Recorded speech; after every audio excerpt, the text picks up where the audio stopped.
Hey everybody, welcome to the Lumberjack Show. I'm just kidding. JW here with another Horror Quickies. Today we are going to be reviewing Alone. Alone is directed by John Hyams, who is the son of Peter Hyams. You might have seen his father's work. He did 2010, which is a sequel to 2001 A Space Odyssey. He also directed Time Cop, probably one of my favorite Van Damme films.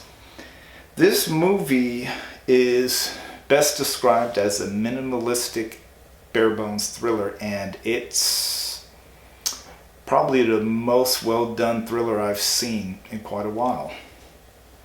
Jules Wilcox stars as Jessica. She's a grief-stricken widow who, after a loss of her husband, she decides to just pack everything up with a U-Haul attachment to her car and just head up north to the Pacific Northwest just to get away from it all. Unfortunately, she ends up getting kidnapped by a mysterious man, and then when she escapes, the whole movie is basically about their pursuit and her trying to survive against him. The mysterious man is played by Mark Menchaca, who you might have seen him in Ozark or The Outsider. And also in the film in a supporting role is Anthony Held, Silence of the Lambs, Deep Rising with Treat Williams. The biggest thing about doing a minimalistic thriller is location. In the lush Pacific Northwest, the forests, the rivers, just the scenery adds such a huge production value to this film. And this film is good, but I really do have to give it to the locations, breathtaking. The film is it's tense. It starts out, don't want to use the term slow burn. It starts out with the characters. It introduces them. It takes the time for you to kind of see her as she's traveling, and she kind of bumps into the guy a few times before things start, entering what I call the thriller zone. But it's really, the first act's very informative. I like it. I feel like they're giving you enough information about the character, the lead character, Jessica, without really beating it down your head.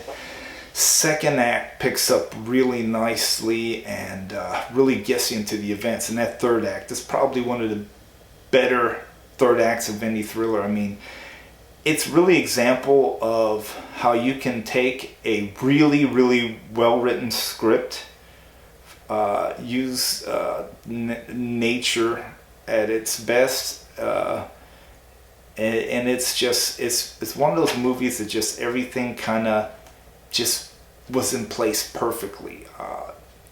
Minimal cast did not affect this movie. In fact, this movie may not be as fantastic if it wasn't just for the tight focus of the film, as far as her trying to evade this madman and him trying to stop her from letting anybody know. Yes, I got this. I believe I paid $14.99, might have been $19.99.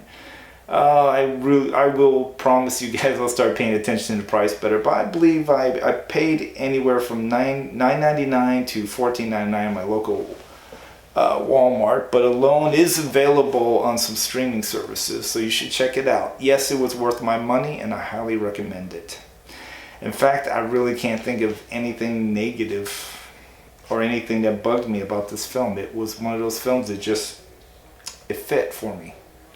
So it's going to be a bit of a brief one, but I guess I will see you guys on the next Horror Cookies.